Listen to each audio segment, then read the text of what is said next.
Good morning students. हम 12 का पाठ पढ़ रहे थे। माँ। माँ शब्द अपने आप में एक अनमोल शब्द होता है और माँ शब्द की तुलना किसी के साथ में नहीं की जा सकती, क्योंकि माँ का प्रेम तो वो प्रेम होता है जिसमें कोई स्वार्थ की भावना नहीं होती। माँ का प्रेम तो निस्वार्थ भाव का ही होता है। इसी पाठ में यही बताया गया है कि एक माता है अपने पुत्र से बहुत प्रेम करती है, लेकिन जब वही उसकी संतान किसी गलत रास्ते पर चली जाती है, कुमार्ग पर चली जाती है, तो ऐसे में माता को कितनी पीड़ा होती होगी और वो इसके लिए क्या कर सकती है, वही बात इसमें बताई गई है। तो एक माता है, वो बैठी रहती है, अपने पुत्र के बारे में सोचती रहती है कि मेरा पुत्र है वो देश के साथ गद्दारी कैसे कर सकता है। जिस देश में उसने जन्म लिया है, जिस देश में वो रहा है, पला बढ़ा है, उसी देश के साथ गद्दारी कैसे कर सकता है। और जिस पुत्र को मैंने अपनी कोख में 9 माह तक रखा है, फिर उसका मैंने पालन पोषण किया है, तो वह मेरी बात कैसे नहीं मान सकता। यही बात एक माता बार बार में सोचती रहती है। फिर वह घर से निकल पड़ती है कि मैं अपने बेटे को ढूंढ कर लाऊंगी, और यदि वो नहीं माना तो उसे दंड भी दूंगी, उसे सबक सिखाऊंगी। यही बात सोचकर एक माता अपने घर से बाहर निकलती है। तभी बाहर एक सैनिक खड़ा रहता है। वो सैनिक माता से कहता है कि माता जी, आप कहाँ जा रही हो, आपकी जान को खतरा हो सकता है। तो माता ने कहा कि मेरे जान को खतरा नहीं है, बल्कि किसी की जान का रहना खतरा हो सकता है। तो वह अपने पुत्र के लिए कहती है कि उसका मर जाना ही अच्छा है, क्योंकि वह अपने ही देश के साथ देशद्रोह कर रहा है, तो उसका तो मर जाना ही अच्छा है। तो वह माता कहती है कि किसी की जान के रहने का ही खतरा हो सकता है, मेरे मरने का खतरा नहीं है। तो वह अपने पुत्र के बारे में बताती है कि मेरे पुत्र ने मेरे कोह को कलंकित किया है और मैं इसी पश्चाताप की अग्नि में जल रही हूँ, और पुत्र के स्थान पर अब मैं स्वयं शत्रु से युद्ध करना चाहती हूँ।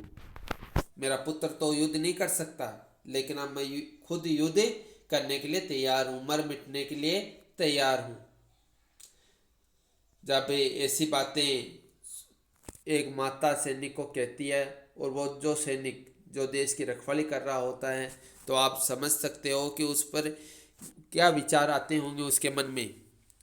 तो वह सैनिक कहता है, माँ आप तो वृद्ध हो, आप तो बुढ़ी हो गई हो, और आप जैसे देशभक्तों को तो देश की जरूरत है, और हम सैनिक हैं, आपको चिंता करने की कोई आवश्यकता नहीं है। हम अपनी जान देकर भी अपने देश की जान बचाएंगे, हमें हमारे देश की हम खुद ही रक्षा करेंगे, आप इसके लिए चिंता मत करो। वह माता सैनिक से बातें करती रहती है और फिर वहाँ से चली जाती है। फिर वहाँ से जाती है तो उस समय वह देखती है कि एक स्त्री है, वो रोती हुई मिलती है, सिसकती रहती है। तो वह उससे पूछती है कि आप क्यों रो रही हो, क्या ये सब आपके पति का है। तो वह कहती है, नहीं, ये सब तो मेरे बेटे का, मेरा पति तो पहले ही देश के लिए शहीद हो चुका है, और आज मेरा बेटा भी देश के लिए शहीद हो गया, और इसका यदि कोई और भाई होता तो शायद वह अपने पिता और अपने भाई का बदला ले सकता, लेकिन मेरे तो और कोई संतान नहीं है, ये एक पुत्र ही था जो भी वीर गति को प्राप्त हो गया। लेकिन मुझे इनकी मौत का दुख नहीं है। क्यों? मुझे तो इन पर गर्व है कि ये देश के लिए शहीद हुए हैं, इन्होंने देश के लिए अपनी जानों की कुर्बानी दी है, ये तो देश के लिए बलिदान हुए हैं, इसीलिए मुझे इन पर गर्व है। दुख तो मुझे तब होता जब मेरा पुत्र है वो देश के साथ गद्दारी करता और शत्रु सेना के साथ में जा मिलता, तब मुझे दुख होता, और तब तो मैं लोगों को क्या मुंह दिखाती, लोगों को मुंह दिखाने लायक भी नहीं रहती। ऐसी बातें जब वह स्त्री मारियाना को बताती है तो उसके पास कोई उत्तर नहीं होता है, वह चुपचाप सुन लेती है और फिर वहाँ से आगे शिविर की ओर बढ़ती है, जहाँ पर शत्रु सेना रहती है, उस ओर बढ़ जाती है। शत्रु के शिविर के निकट पहुंचकर वह ठिठक गई मतलब रुक गई। मारियाना है वो शत्रु के शिविर है, वहां पर पहुंचने के बाद वो रुक गई थी। चारों ओर उसने नजर दौड़ाई, लेकिन उसका पुत्र है वो दिखाई नहीं दिया। पहरेदार ने कड़क आवाज में उसे रोका और पूछा, ए बुढ़िया, तू कौन है? यहाँ क्या करने आई है? तो मारियाना ने धीमे स्वर में कहा, मेरा पुत्र अपना देश छोड़कर आपकी सेना में अब बड़ा अधिकारी बन गया है। अब मारियाना ने अपने पुत्र के बारे में बताया जो देश के साथ गद्दारी कर रहा था।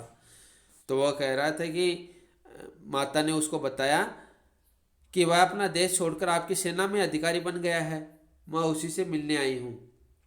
पहरेदार को सारी बात समझने में देर न लगी। पहरेदार समझ गया था कि कौन व्यक्ति अपना देश छोड़कर हमसे मिल गया है। तो वह समझ गया था कि किसकी बात हो रही है।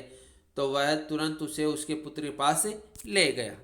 उस माता को उसके पुत्र के पास ले गया। माँ को देखते ही पुत्र की आंखें चमक उठी, यानी माँ को देखते ही पुत्र है वो खुश हो गया कि मुझसे मिलने के लिए मेरी माँ आई है। वह प्रसन्नता से बोला, प्रसन्नता होता खुश होकर, बोला, माँ अच्छा किया तुम यहाँ आ गई। तुम्हारे वहाँ होने के कारण ही मैं शहर पर हमला करने में हिचक रहा था। आज ही रात मैं शहर को मिट्टी में मिला दूंगा। मिट्टी में मिला देना मुहावरा है जिसका अर्थ होता नष्ट कर देना। तो बेटा खुश हो गया माँ को देख कर कि माँ अच्छा हुआ तुम यहाँ पर आ गई, यदि तुम वहाँ पर थी तो मैं हम उस शहर पर हमला कैसे कर सकता था। अब तो कोई दिक्कत वाली बात ही नहीं है, अब तो मैं आसानी से उस शहर को नष्ट कर सकता हूँ। तो बेटे की यह बात सुनकर मारियाना का रोया रोया कांप उठा। अपने स्वर को संयत कर बोली, संयत मतलब नियंत्रित करते हुए बोली, बेटा तुम होश में तो हो। वीर वह जो मौत का सामना कर अपने देश की रक्षा करता है। वीर वह नहीं होता जो देश को धोखा देकर शत्रुओं से जा मिलता है। कि तुम तो वीर हो, तो वीर हो तो तुम्हें तो मौत से डरने की आवश्यकता ही नहीं है ना। तुम तो वीर हो, वीर को मौत से डरने की आवश्यकता नहीं है, तो वो तो मौत का सामना करते हुए अपने देश की रक्षा करता है ना। वीर वो नहीं होता जो देश को धोखा देता है। तो तुम तो वीर हो, तुम देश को धोखा कैसे दे सकते हो। वह माँ अपने बच्चे को मनाने की कोशिश करती है, लेकिन बेटा है जो बात सुनता ही नहीं अपनी माता की। तो बेटे के ऊपर माँ की बात का कोई असर नहीं हुआ। तो कोई असर नहीं हुआ। माता ने अपने बेटे को खूब समझाया, लेकिन बेटा मानने को तैयार ही नहीं था। उसने बस इतना ही कहा, तुम कुछ नहीं समझती। बेटे ने अपनी माँ को ही कहा, जिस माँ ने अपने पुत्र को पाला है, पालन पोषण किया है, वही बेटा आज अपनी माँ से कह रहा है कि तुम तो कुछ नहीं समझती हो, तुम यहाँ आराम से बैठ जाओ। हताश माँ, हताश क्या होती है? निराश। हताश क्या होता है? निराश। हताश शब्द का अर्थ होता है निराश। तो हताश माँ ने, निराश माँ ने प्यार से उसे अपने पास बैठाते हुए कहा। अब माँ अपने पुत्र की इस बात पर निराश हो गई कि मेरा पुत्र मानने को तैयार ही नहीं है, मेरी बात नहीं मान रहा। मेरा पुत्र जिसका मैंने पालन पोषण किया, जिसको मैंने इतना बड़ा किया है, वो आज मेरी बात नहीं मान रहा। माता निराश हो गई। तो वह कहती है अपने बेटे से पास बैठाते हुए, आओ बेटा कुछ देर के लिए मेरे गले लग जाओ। जरा याद करो बचपन के वो दिन, तुम कितने खुश और दयालु थे। कि बचपन के दिनों की याद दिलाती है कि बचपन में तुम खुश रहते थे, दयालु रहते थे, दूसरों पर दया करते थे। तो आज तुम किसी को मौत के घाट कैसे उतार सकते हो, अपने ही देश को नुकसान कैसे पहुंचा सकते हो। तुम तो बचपन में तो दयालु थे। लेकिन बेटा तो मानने को तैयार ही नहीं था। तो बेटे ने माँ के सीने पर अपना सिर टिका दिया। बूढ़ी मारियाना ने उसके सिर पर हाथ फेरा और अपने काले लबादे से पूरी तरह ढके लिया। पलक झपकते ही उसने तेज छुरा निकाला और बेटे के पेट में भोंक दिया। तो यहाँ पर बताया है कि माँ ने अपने बेटे को खूब समझाया कि बेटे तुम तो वीर हो, वीर अपने देश के साथ देशद्रोह नहीं कर सकते, गद्दारी नहीं कर सकते। तो तुम तो वीर हो, और वीर होते हैं वो मौत से तो डरते नहीं हैं, अपने देश के लिए वीर गति को प्राप्त होते हैं। माँ ने अपने बच्चे को बहुत समझाया, लेकिन उसका बेटा मानने को तैयार ही नहीं हुआ। उसने तो यहाँ तक ये भी कह दिया कि माँ तुम समझती नहीं हो। तो माँ को पता चल गया कि बेटा मानने को तैयार नहीं है। तो फिर इसका एक ही उपाय था, ऐसे गद्दार और देशद्रोह को मार डालना। तो गद्दार और देशद्रोही को मार डालना ही इसका एकमात्र उपाय था। तो माता ने वही किया। माता ने अपने बच्चे को अपने पास बैठाया और उसे अपने आंचल से ढक दिया और फिर उसके पेट में छुरा घोंप दिया। चीख सुनकर दुश्मन सैनिक उस ओर दौड़े। माँ ने अपने बेटे सबको लुटकाते हुए कहा, मैं अपने देश को अपने पुत्र से अधिक प्यार करती हूँ, कि पुत्र को भी प्यार करती हूँ, लेकिन इससे ज़्यादा प्यार मैं अपने देश को करती हूँ। देशद्रोही को मैं क्षमा नहीं कर सकती, लेकिन यह मेरा बेटा है और मैं इसे बेहद प्यार करती हूँ। माँ तो अपने बेटे से प्यार तो करती है, लेकिन उससे ज़्यादा भी अपने देश से प्यार करती है। ये उनका बेटा था, ये उनका बेटा था, तो इससे भी वो प्यार करती हैं। लेकिन देशद्रोही को मैं क्षमा नहीं कर सकती, लेकिन यह मेरा बेटा और मैं इसे बेहद प्यार करती हूँ। इतना कहकर मारियाना ने अपने बेटे के खून से लथपथ छुरा अपनी छाती में भोंक लिया। इस बार भी उसका निशाना सही बैठा, क्योंकि दर्द से भरे दिल को ढूंढना मुश्किल नहीं होता। उसका शरीर पुत्र शव पर लुढ़क गया। यह दृश्य देखकर दुश्मन सैनिक खड़े के खड़े रह गए। तो इसमें क्या बताया है? इसमें यही बताया है कि माता ने पहले अपने बेटे के पेट में छुरा घोंपा था, क्योंकि वह कहती है कि बेटे से ज़्यादा मैं अपने देश से प्रेम करती हूँ। फिर जब उसका बेटा मर चुका होता है तो माता को दुख होता है और वह कहती है कि मैं अपने बेटे से भी प्रेम करती हूँ। एक माँ अपने बेटे से कितना प्रेम कर सकती है, वो इसमें आप देख सकते हो कि उस माँ ने खुद पर भी चाकू घोंप लिया था। वह एक माँ का दिल ढूंढना मुश्किल नहीं होता। जब उसके बेटे को जब कष्ट पहुँचता है ना, तो माता को भी कष्ट होता है। तो अपने बेटे को मारकर माता कभी खुश नहीं हो सकती, तो माता खुद भी दुखी हो गई थी और वह अपने बेटे से प्रेम करना चाहती थी। इसी कारण उसने अपने आप को भी चाकू घोंप लिया था।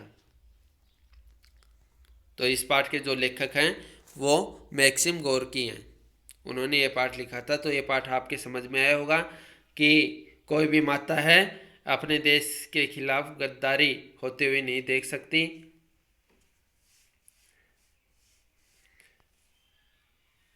तो इसके प्रश्न उत्तर मैं थोड़ी देर में भेज दूंगा। आप इस वीडियो को ध्यानपूर्वक देखना और समझना। धन्यवाद।